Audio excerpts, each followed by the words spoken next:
Good evening. Good evening. कैसे हैं आप लोग? ठीक हैं? चलिए आज हम लोग पढ़ेंगे बिहार के बारे में। किसके बारे में? बिहार के बारे में। तो आज बिहार का हम बेसिक पढ़ेंगे। क्या पढ़ेंगे? बेसिक पढ़ेंगे। चलिए तो देखिए लिखा हुआ है बिहार। ठीक है, तो बिहार के बारे में हम लोग जानेंगे। देखिए 12 दिसंबर 1911 ईस्वी को बिहार को बंगाल से पृथक प्रांत बनाने के लिए दिल्ली दरबार में घोषणा हुई। ठीक है, अगर आपसे कोई पूछ देगा कि दिल्ली दरबार में बिहार को पृथक प्रांत बनाने के लिए कब घोषणा की गई, कब घोषणा की गई, तो आप इसका आंसर देंगे 12 दिसंबर 1911 ईस्वी को। कब? 12 दिसंबर 1911 ईस्वी को। आपसे कोई पूछ देगा कि दिल्ली दरबार में बिहार को पृथक प्रांत बनाने के लिए कब घोषणा की गई, तो आप बोलेंगे 12 दिसंबर 1911 ईस्वी को। कोई दिक्कत नहीं ना है? चलिए अब आगे देखते हैं हम लोग।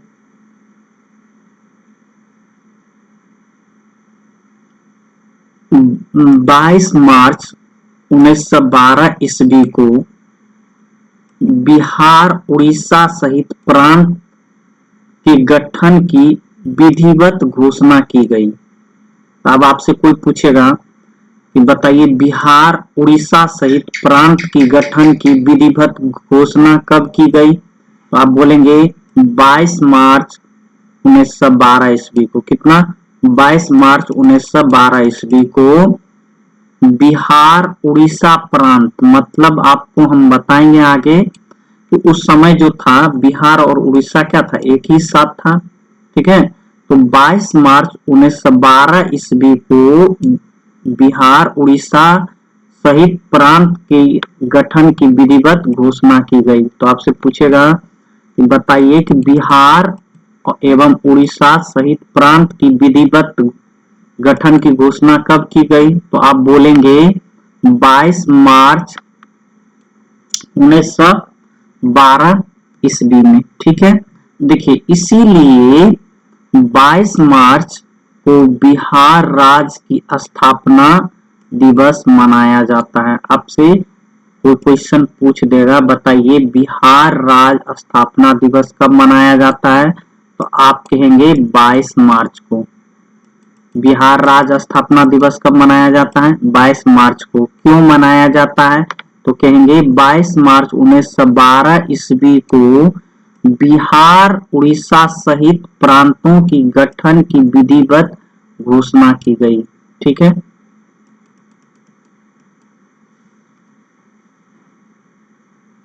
देखिए बंगाल प्रेसिडेंसी से अलग बिहार ने प्रांत के रूप में 1 अप्रैल 1912 ईस्वी में कार्य शुरू किया। आपसे पूछ देगा कोई कि बताइए कि बंगाल प्रेसिडेंसी से अलग बिहार ने प्रांत के रूप में कब अपना कार्य शुरू किया, तो आप कहेंगे 1 अप्रैल 1912 ईस्वी को। कितना? 1 अप्रैल 1912 ईस्वी को।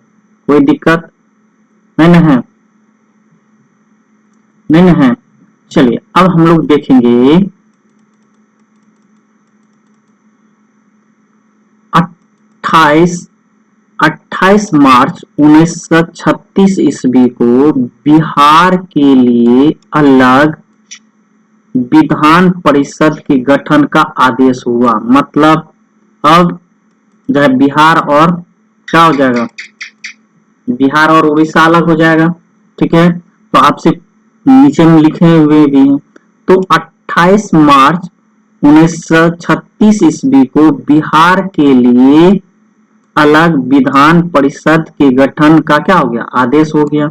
ठीक है, कोई दिक्कत नहीं ना है? अगर आपसे कोई पूछ देगा कब बिहार के लिए अलग विधान परिषद की गठन का आदेश हुआ, तो आप बोलेंगे 28 मार्च 1936 ईस्वी को बिहार के लिए अलग विधान परिषद की गठन का आदेश हुआ। कोई दिक्कत नहीं ना है। अब देखिए 1 अप्रैल 1936 ईस्वी को, कब? 1 अप्रैल 1936 ईस्वी को बिहार एवं उड़ीसा दोनों अलग राज्य के रूप में अस्तित्व में आया। क्या हुआ? फाइनली जो है 1 अप्रैल 1936 को उड़ीसा क्या हो गया? बिहार से अलग हो गया। कोई दिक्कत है ना? अगर आपसे कोई पूछेगा कि उड़ीसा बिहार से कब अलग हुआ, तो आप बोलेंगे 1936 ईस्वी को। कब? 1936 ईस्वी को। अब हम लोग पढ़ ही रहे हैं, कौन सा राज्य के बारे में पढ़ रहे हैं? बिहार राज्य के बारे में पढ़ रहे हैं। किसके बारे में पढ़ रहे हैं? बिहार राज्य के बारे में पढ़ रहे हैं। तो देखिए बिहार राज्य तो हम लोग पढ़ लिए, ठीक है। देखिए स्थापना कब हुआ था, तो हम कहेंगे 22 मार्च को स्थापना दिवस मनाते हैं, ठीक है। जानते हैं बिहार की राजधानी कहाँ है? पटना है। उच्च न्यायालय कहाँ है? पटना में। राजकीय भाषा क्या है आपका इनका?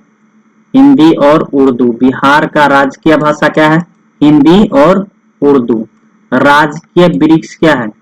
पीपल। क्या है? पीपल। राजकीय पुष्प क्या है? गेंदा। क्या है? राजकीय पुष्प क्या है? गेंदा है। समझ में आ गया? राजकीय पशु कौन सा है? बैल है, ठीक है। राजकीय पक्षी क्या है? तो गोरैया है, जिसको एस्पैरो भी बोलते हैं। क्या बोलते हैं? एस्पैरो भी बोलते हैं। राजकीय पक्षी क्या है? गोरैया है, ठीक है। अब देखिए मेन में आते हैं। वास्तव में बहुत बार क्वेश्चन पूछता है अक्षांशीय विस्तार और देशांतरीय विस्तार। तो अक्षांशीय विस्तार मेरे साथ बोलिए। बिहार का अक्षांशीय विस्तार कितना है? 24 डिग्री 20 मिनट 10 सेकेंड। कितना है? 24 डिग्री 20 मिनट 10 सेकेंड से 27 डिग्री 31 मिनट 15 सेकेंड उत्तरी अक्षांश। एक बार मेरे साथ बोलिए। अक्षांशीय विस्तार कितना? 24 डिग्री 20 मिनट 10 सेकेंड से 27 डिग्री 31 मिनट 15 सेकेंड उत्तरी अक्षांश के बीच है। अब देखिए देशांतरीय विस्तार।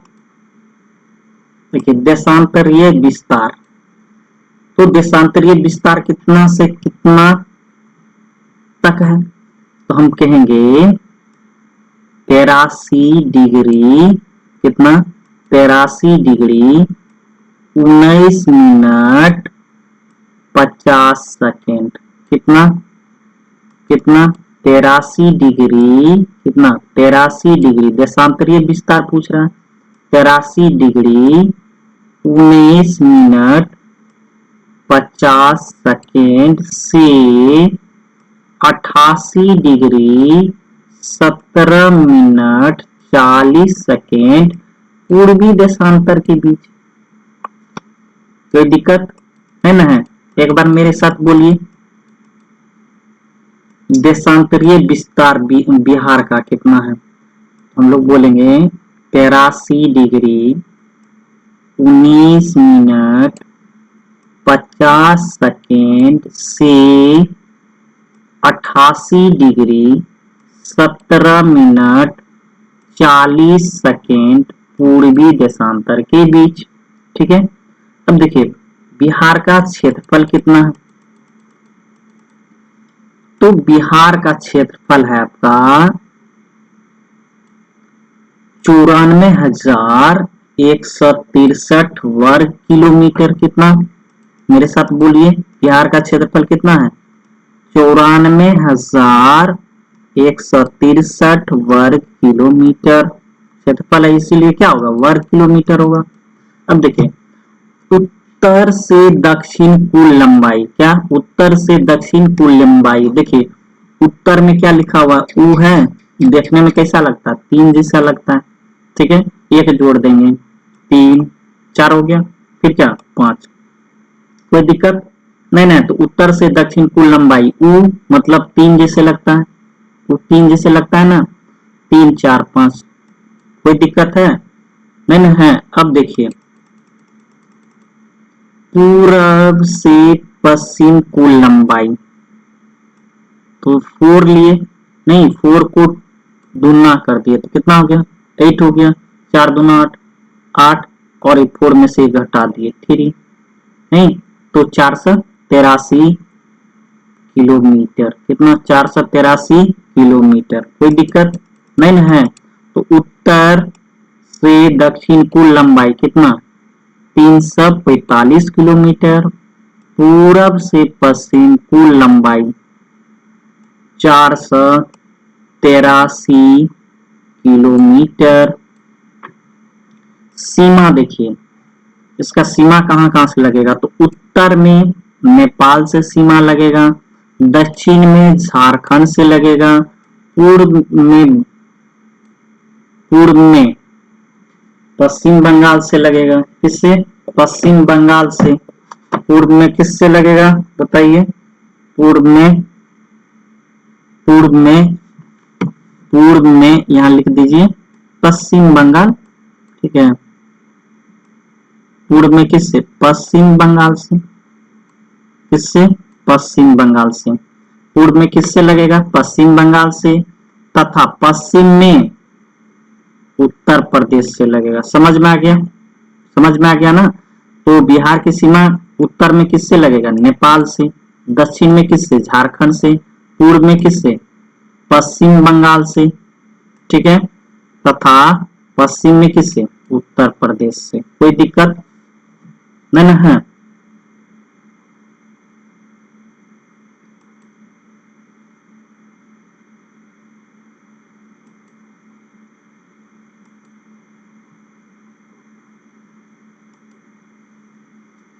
अब आते हैं बिहार की कुल जनसंख्या कितना है। बिहार की कुल जनसंख्या, ये जो हम आपको बता रहे हैं ये 2011 की जनगणना के अनुसार पढ़ रहे हैं हम लोग। किसके अनुसार पढ़ रहे हैं, 2011 के जनगणना के अनुसार। तो बिहार की कुल जनसंख्या कितना है, देखिए 10,99,452। कितना, एक बार मेरे साथ बोलिए, 10,99,452। ठीक है, पुरुष जनसंख्या कितना है, तो आप बोलेंगे 5,42,78,157। कोई दिक्कत नहीं ना है। तो महिला का जनसंख्या कितना था बिहार में 2011 के जनगणना के अनुसार। ठीक है, तो 4,98,21,295। ठीक है, कोई दिक्कत नहीं ना है। देखिए जनसंख्या वृद्धि दर कितना हुआ था उस समय, तो जनसंख्या वृद्धि दर 25.07% हुआ था। ठीक है, देखिए जनसंख्या घनत्व, तो जनसंख्या घनत्व 1,106 व्यक्ति प्रति वर्ग किलोमीटर है। तो बिहार की जनसंख्या घनत्व कितना है, 1,106 व्यक्ति प्रति वर्ग किलोमीटर। समझ में आ गया, समझ में आ गया। अब देखिए लिंगा अनुपात, बिहार में लिंगा अनुपात कितना था, तो मान लीजिए अनुपात निकालना है तो ऊपर में हम क्या रखते हैं, स्त्री रखते हैं, और नीचे में क्या रखते हैं, पुरुष रखते हैं। ऊपर में फीमेल रखते हैं और नीचे में मेल रखते हैं। 1,000 पुरुष पर कितना स्त्री है, 918। कितना, 918। ये बहुत बार क्वेश्चन पूछा हुआ है। ठीक है, अब देखिए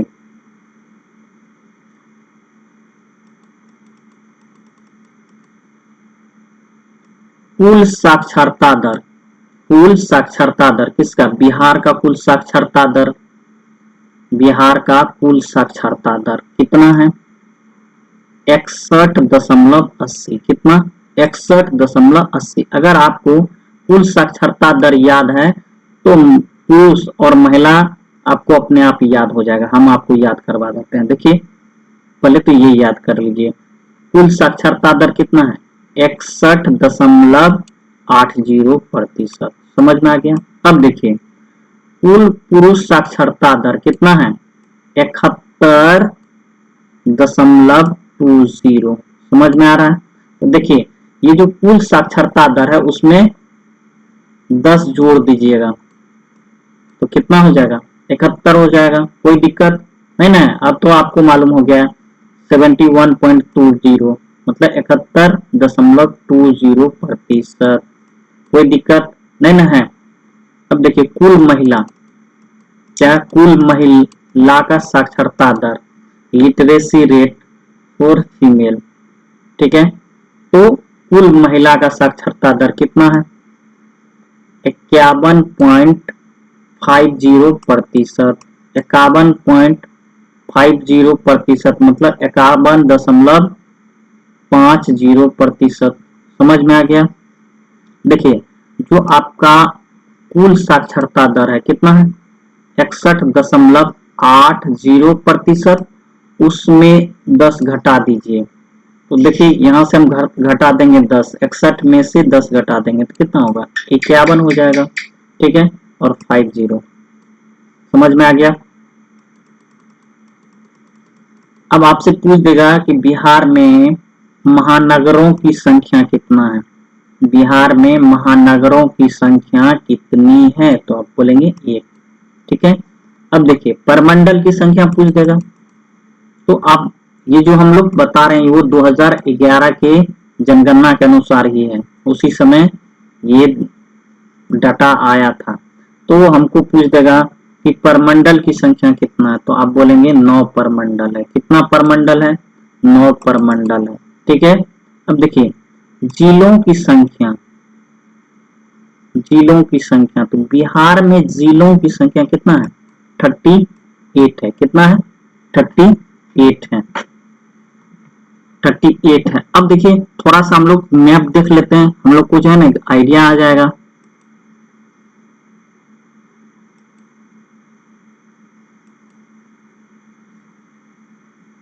देख रहे हैं? देखिए आपको मालूम होना चाहिए कि कोई भी मैप रहता है, कोई भी नक्शा होती है, कोई भी नक्शा होती है।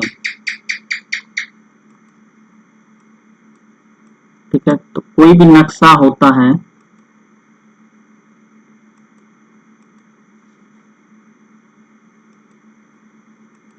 कोई भी नक्शा जब होता है, देखिए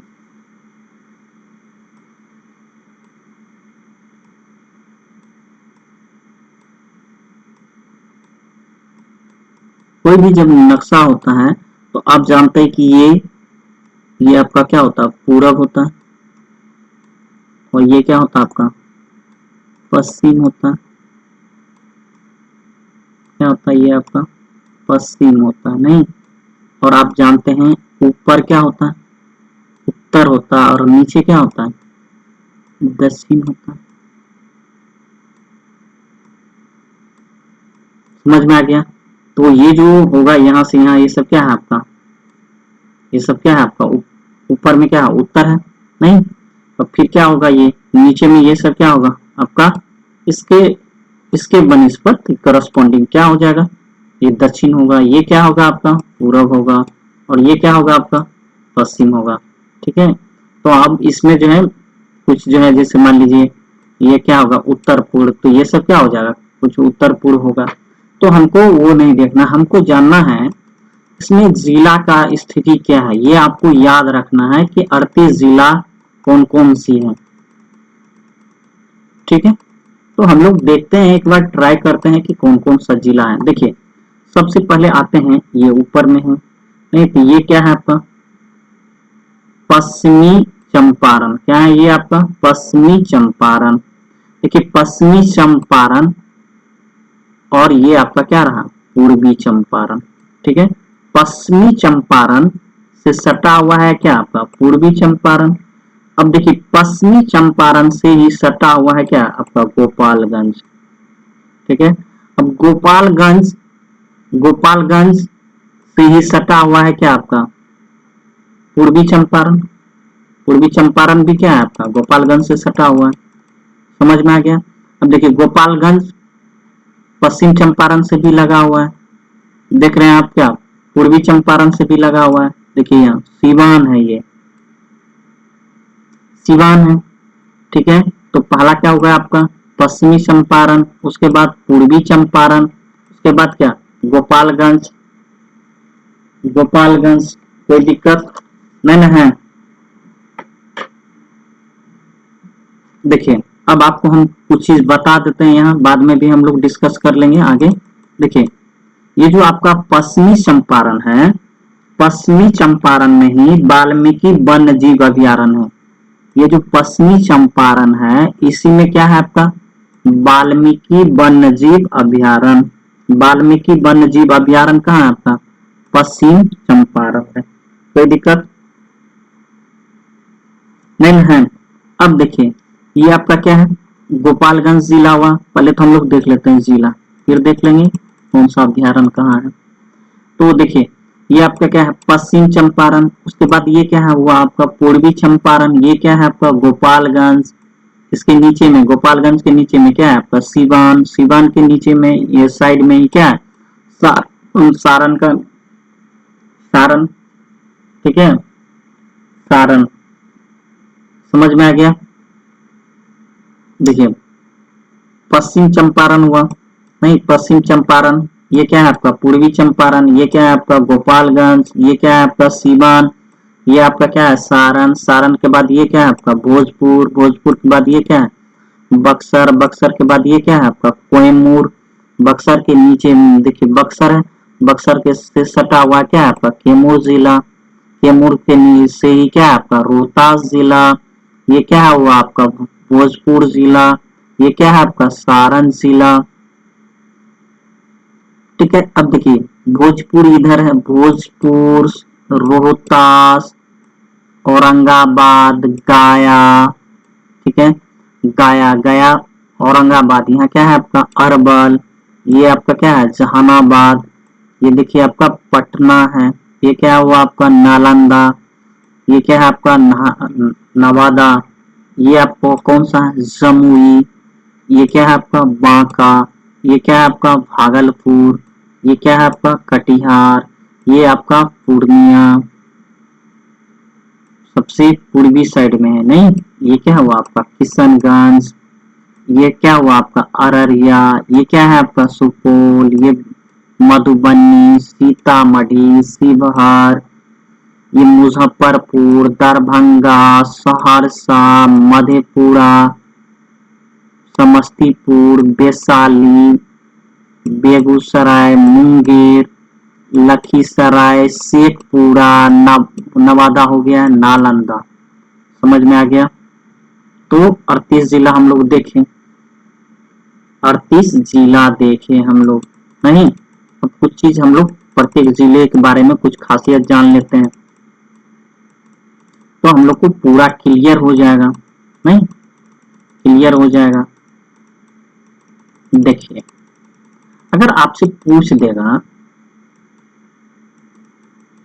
आपसे अगर कोई पूछ देगा, क्या पूछ देगा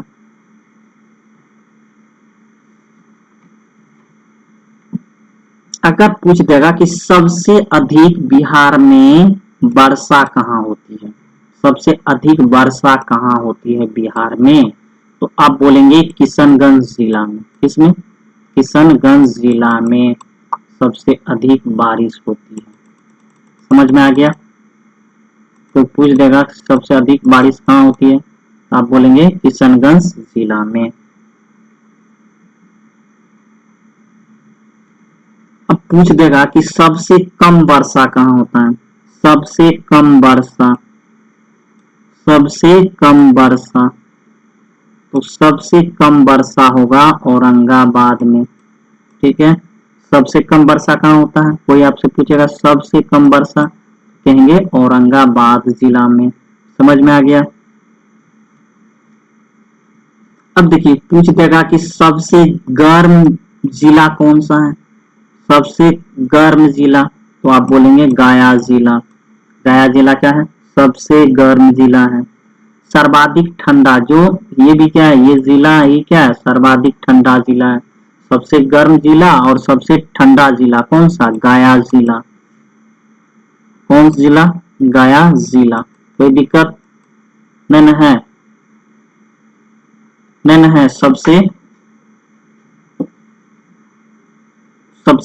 गर्म जिला कौन सा, सबसे गर्म जिला बोलेंगे गया जिला।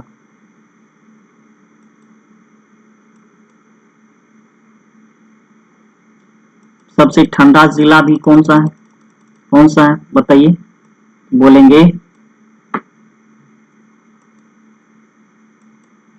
गया जिला। समझ में आ रहा है, कोई दिक्कत नहीं ना है। अब देखिए कुछ वन्य जीव अभ्यारण्य देख लेते हैं, क्या कर लेते हैं, कुछ वन्य जीव अभ्यारण्य देख लेते हैं।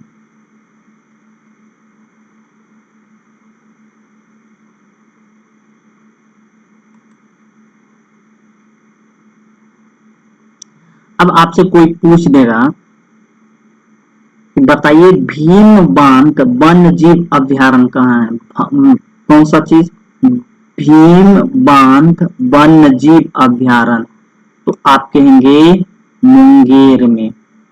मुंगेर में ही क्या है आपका, भीम बांध वन्य जीव अभ्यारण्य कहाँ है आपका, मुंगेर में। समझ में आ गया। अब आपसे कोई पूछ देगा गौतम बुद्ध वन्य जीव अभ्यारण्य, गौतम बुद्ध वन्य जीव अभ्यारण्य, तो आप कहेंगे गया में। कहाँ, गया में। गौतम बुद्ध वन्य जीव अभ्यारण्य कहाँ है, गया में। कोई दिक्कत नहीं है। अब आपसे पूछ देगा कोई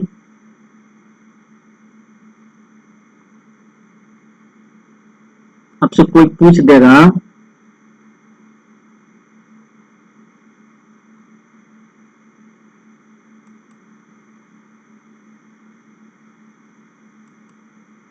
ठीक है, आपसे कोई पूछ देगा कि गौतम बुद्ध वन्य जीव अभ्यारण्य कहाँ है, तो आप क्या कहेंगे, गया में। कोई दिक्कत नहीं ना है। अब देखिए कोई आपसे पूछ देगा विक्रमशिला गंगा डॉल्फिन अभ्यारण्य, क्या पूछ देगा आपको, विक्रमशिला गंगा डॉल्फिन अभ्यारण्य कहाँ है, तो आप बोलेंगे, क्या बोलेंगे बताइए, नहीं मालूम है, हम लोग बोलेंगे भागलपुर जिला में।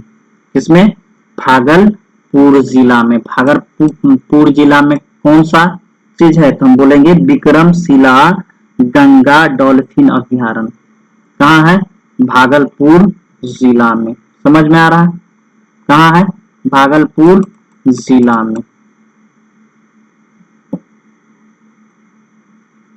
कोई दिक्कत है, नहीं है, कोई दिक्कत नहीं है। अब पूछ देगा वाल्मीकि नगर वन्य जीव अभ्यारण्य, क्या पूछ देगा आपसे, वाल्मीकि नगर वन्य जीव अभ्यारण्य कहाँ है, तो आप बोलेंगे वाल्मीकि नगर वन्य जीव अभ्यारण्य पश्चिमी चंपारण में है। किसमें, पश्चिमी चंपारण में है। कोई दिक्कत नहीं है। अब देखिए आपसे पूछ देगा, क्या पूछ देगा, संजय गांधी जैविक उद्यान, संजय गांधी जैविक उद्यान कहाँ है, पटना में ही है। संजय गांधी जैविक उद्यान कहाँ है, पटना में। ठीक है, अब आपसे पूछ देगा परमान डॉल्फिन अभ्यारण्य, पूछ देगा परमान डॉल्फिन अभ्यारण्य, परमान डॉल्फिन अभ्यारण्य आपसे पूछ देगा परमान डॉल्फिन अभ्यारण्य, तो आप बोलेंगे अररिया में। कहाँ? अररिया में। परमान डॉल्फिन अभयारण्य कहाँ है? अररिया में। कहाँ है? अररिया में है।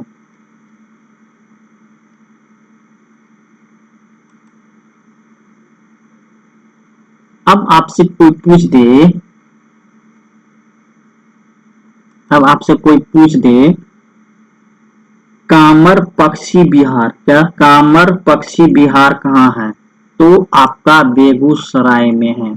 कामर पक्षी विहार कहाँ है? आपका बेगूसराय में है। कहाँ है आपका? बेगूसराय में है। कामर पक्षी विहार कहाँ है?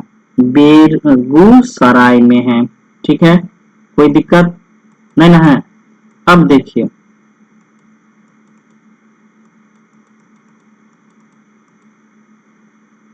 नागी पक्षी विहार, नागी पक्षी विहार आपसे पूछेगा कोई नागी पक्षी विहार, तो आप बोलेंगे जमुई में है। कहाँ है? जमुई में है। कौन सा चीज? तो बोलेंगे नागी पक्षी विहार। नागी पक्षी विहार कहाँ है आपका? जमुई में है। समझ में आ गया? अब देखिए, बक्सर पक्षी विहार, बक्सर पक्षी विहार, बक्सर पक्षी विहार कहाँ है? बताइए तो आप लोग, बताइए बताइए बक्सर पक्षी विहार कहाँ है?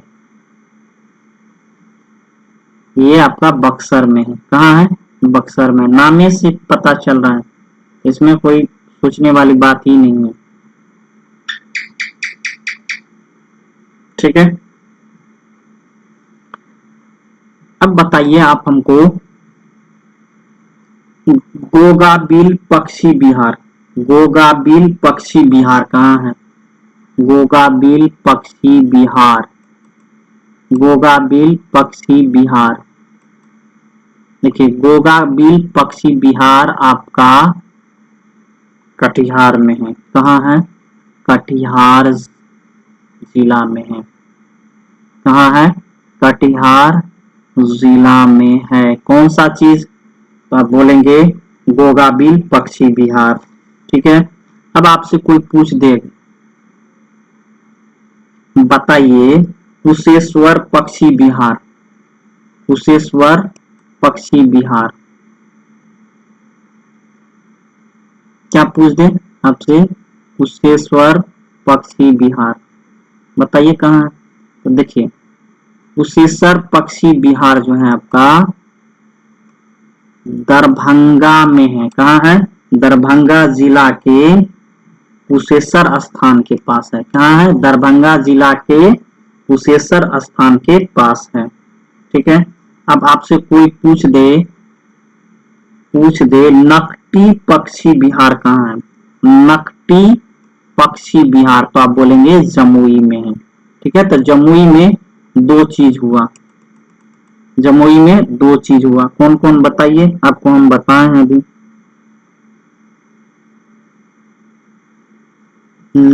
नागी पक्षी विहार, नागी पक्षी विहार कहाँ है? जमुई में। नागी पक्षी विहार कहाँ है? जमुई में। और नकटी पक्षी विहार भी कहाँ है? जमुई में। ठीक है, सब चीज समझ में आ गया, कोई दिक्कत नहीं ना है? नहीं ना है? अब देखिए, इसमें देख ही लेते हैं, इसी में सब चीज हम लोग समझ लेते हैं, बाद में थोड़ा सा दे देंगे आपको। वो जो है नोट्स लिखा हुआ से हम क्या करेंगे, रिवाइज कर लेंगे। ठीक है, अब देखिए, क्षेत्रफल की दृष्टि से सबसे बड़ा जिला, देखिए हम लोग जानेंगे क्षेत्रफल की दृष्टि से सबसे बड़ा जिला कौन सा है। तो आपको याद रखना है, क्या याद रखना है? क्षेत्रफल की दृष्टि से सबसे बड़ा जिला, आप कहेंगे क्षेत्रफल की दृष्टि से सबसे बड़ा जिला बताइए। आप बोलेंगे पश्चिम चंपारण, सबसे बड़ा जिला क्षेत्रफल की दृष्टि से सबसे बड़ा जिला क्या बोलेंगे आप? पश्चिमी चंपारण। कोई दिक्कत? नहीं है। अब क्षेत्रफल की दृष्टि से सबसे छोटा जिला, तो क्षेत्रफल की दृष्टि से सबसे छोटा जिला ये दिखाई पड़ रहा है आपका शिवहर। क्या? शिवहर। क्षेत्रफल की दृष्टि से सबसे छोटा जिला कौन सा होगा? शिवहर। कोई दिक्कत नहीं है। अब देखिए सर्वाधिक जनसंख्या वाला जिला, सर्वाधिक जनसंख्या वाला जिला कौन सा जिला? पटना जिला। समझ में आ गया। सबसे कम जनसंख्या वाला जिला, सबसे कम जनसंख्या वाला जिला शेखपुरा। कौन सा? शेखपुरा। समझ में आ गया। कोई दिक्कत नहीं ना है। अब आपसे कोई पूछ देगा सर्वाधिक दशकीय वृद्धि वाला जिला, सर्वाधिक दशकीय वृद्धि वाला जिला बताइए कौन सा होगा? देख रहे हैं ये कौन सा जिला है आपको दिखाई पड़ रहा है? मधेपुरा। मधेपुरा जिला। तो इसका जो वृद्धि था, देखिए इसका जो वृद्धि था वो आपका 30.65 था। कितना? 30.65 था। समझ में आ रहा है? कोई दिक्कत नहीं ना है। सबसे कम दशकीय वृद्धि वाला जिला, सबसे कम दशकीय वृद्धि वाला जिला बताइए, बताइए आप लोग। नहीं याद है तो चलिए हम बताते हैं।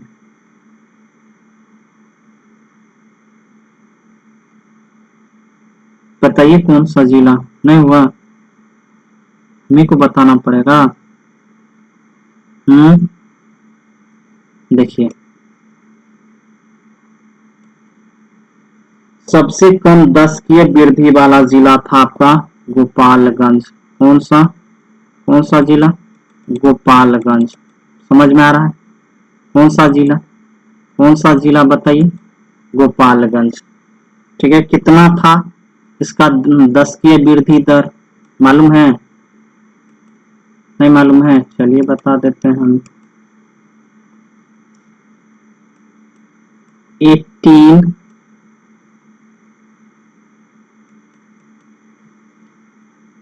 कितना था? 18.83। कितना? 18.83। ठीक है। कोई दिक्कत नहीं है। अब आपसे पूछ देगा, अब आपसे पूछ देगा, क्या पूछ देगा? सर्वाधिक जनसंख्या घनत्व वाला जिला, तो सर्वाधिक जनसंख्या घनत्व वाला जिला शिवहर ही है। क्या है? शिवहर ही है। तो बताइए कितना है शिवहर का जनसंख्या घनत्व?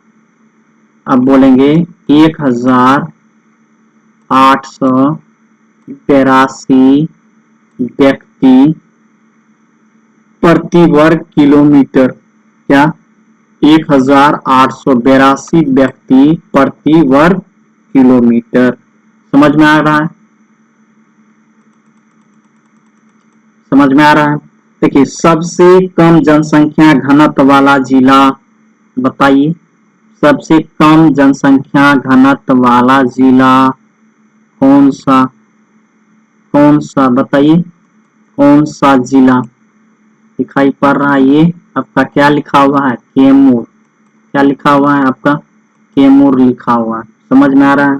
बताइए कैमूर का जनसंख्या घनत्व कितना था जो सबसे कम था?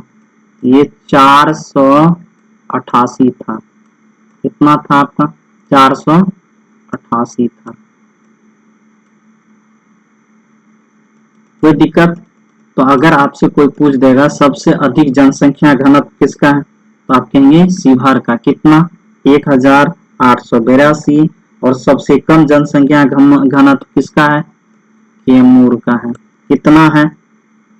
488। समझ में आ गया? कोई दिक्कत नहीं ना है। सर्वाधिक लिंगा अनुपात वाला जिला, सर्वाधिक लिंगा अनुपात वाला जिला तो आप कहेंगे गोपालगंज। इस केस में देखिए गोपालगंज में क्या हुआ, गोपालगंज में लेडीज की संख्या 1015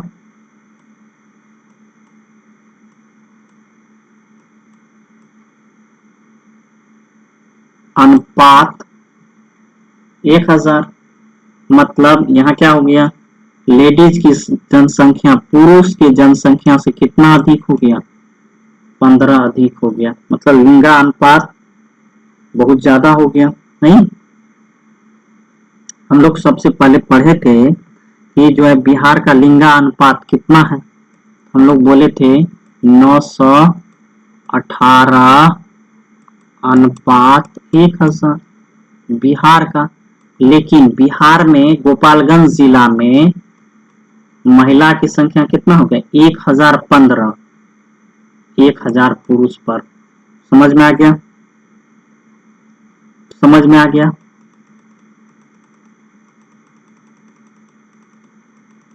कोई दिक्कत नहीं है। अब हमसे कोई पूछेगा सबसे कम लिंगा अनुपात वाला जिला, सबसे कम लिंगा अनुपात वाला जिला बताइए कौन सा होना चाहिए।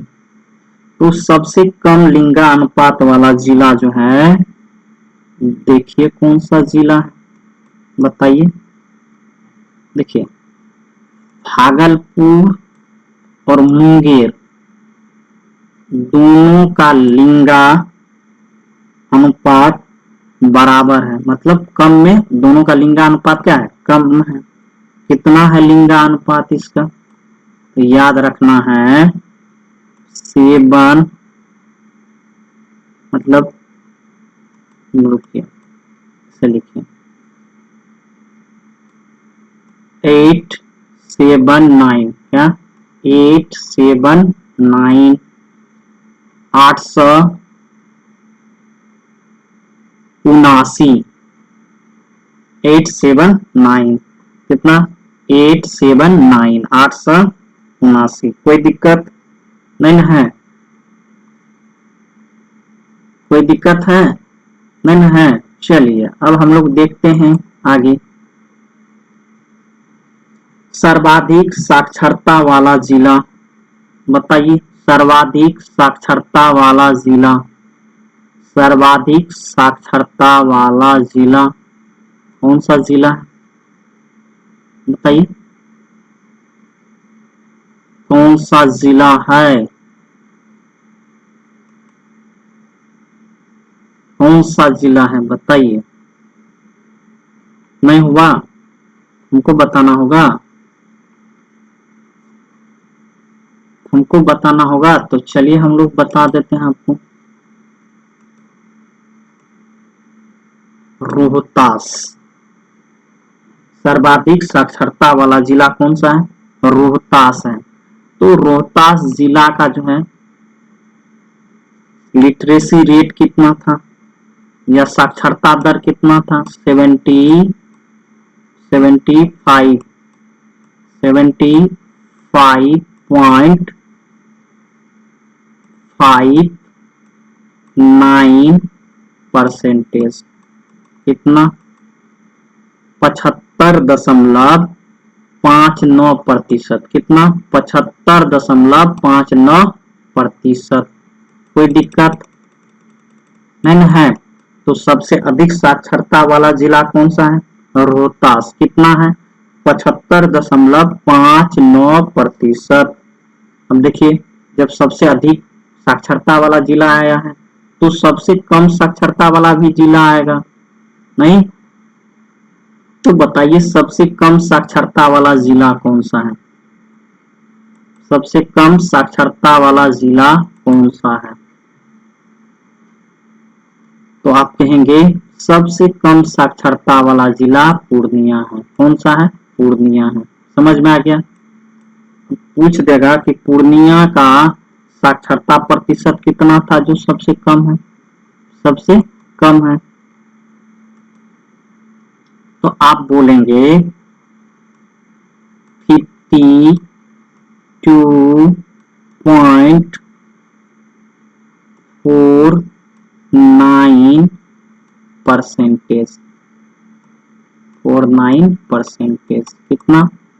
52.49%, मतलब 52.49%। कोई दिक्कत नहीं ना है? नहीं ना है?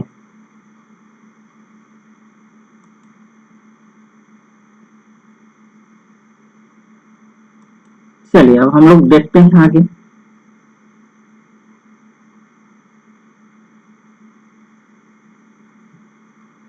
हम लोग आधे में ही थे। हम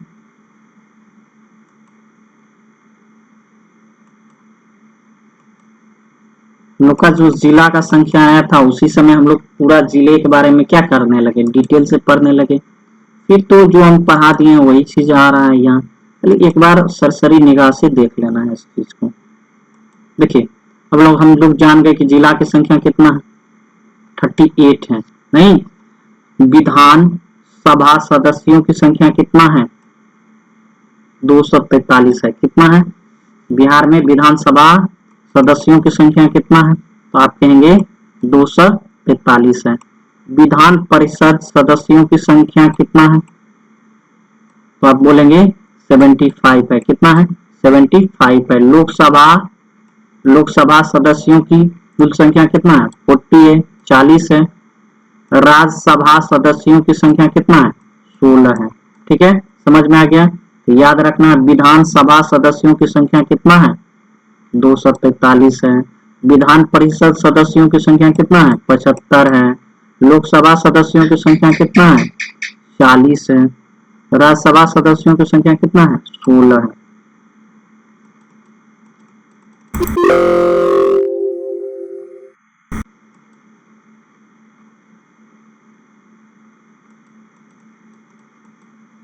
देखिए हम आपको बताते हैं, हम लोग अभी पढ़ चुके हैं फिर भी एक बार रिवाइज कर लेते हैं। क्षेत्रफल की दृष्टि से सबसे बड़ा जिला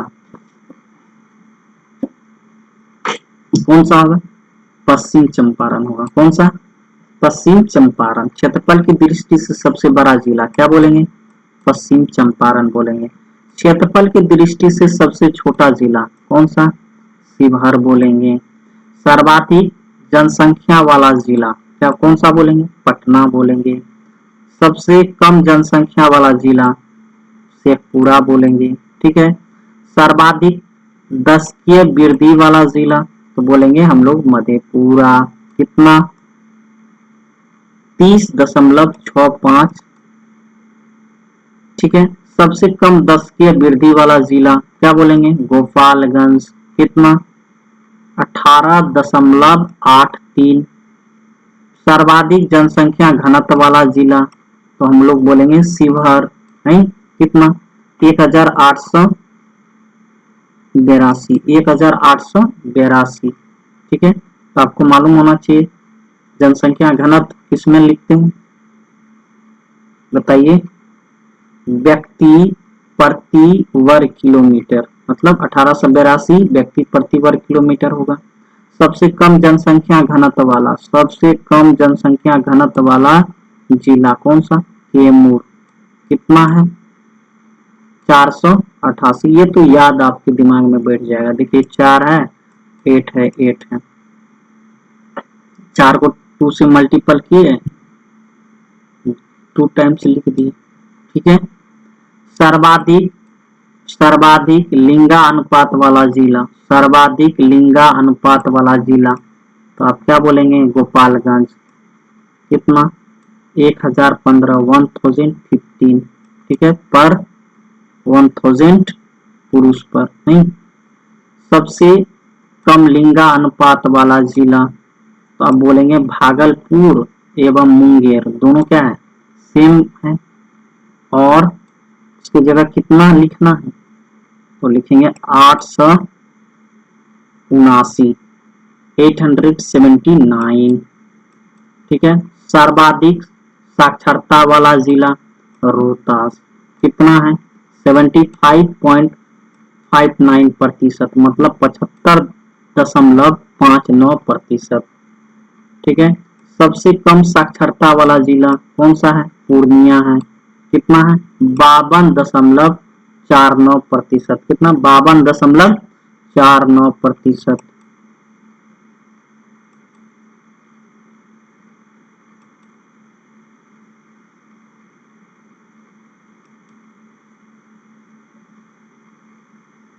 अब देखिए बिहार का जो जनसंख्या घनत्व है वो आप जानते हैं कितना है? बताइए तो हमको, कितना बार डिस्कस कर चुके हैं। ये कितना है? 1106 मतलब 1106 मतलब 1106 व्यक्ति प्रति वर्ग किलोमीटर। तो राज्यों में जनसंख्या घनत्व की दृष्टि से बिहार का स्थान कैसा है? प्रथम है। ठीक है। सर्वाधिक वर्षा वाला जिला, बिहार में सर्वाधिक वर्षा वाला जिला कौन सा है? किशनगंज है। सबसे कम वर्षा वाला जिला बिहार में कौन सा है? औरंगाबाद है। सर्वाधिक गर्म जिला कौन सा है? गया है। सर्वाधिक ठंडा जिला कौन सा है? गया है। भीम बांध वन्य जीव अभ्यारण्य कहाँ है? मुंगेर जिला में। कहाँ? भीम बांध वन्य जीव अभ्यारण्य कहाँ है? मुंगेर जिला में। गौतम बुद्ध वन्य जीव अभ्यारण्य कहाँ है? गया में है। विक्रमशिला गंगा डॉल्फिन अभ्यारण्य कहाँ है? भागलपुर जिला में है। वाल्मीकि नगर वन्य जीव अभ्यारण्य कहाँ है? पश्चिमी चंपारण में। संजय गांधी जैविक उद्यान कहाँ है? पटना में। परमान डॉल्फिन अभ्यारण्य कहाँ है? अररिया में है। कहाँ है? अररिया में है। कामर पक्षी विहार कहाँ है? बेगूसराय में है। नागी पक्षी विहार, नागी पक्षी विहार कहाँ है? जमुई में है। बक्सर पक्षी विहार, नामे से लगता है बक्सर में होगा। गोगबिल पक्षी विहार कहाँ है? कटिहार में है। कहाँ है? कटिहार में है। कुशेश्वर पक्षी विहार कहाँ है? दरभंगा जिला के कुशेश्वर स्थान के पास है। ठीक है, कोई दिक्कत है ना? है। अब देखिए नकटी पक्षी विहार कहाँ है? जमुई में। ठीक है, कोई दिक्कत नहीं ना है? कोई दिक्कत है?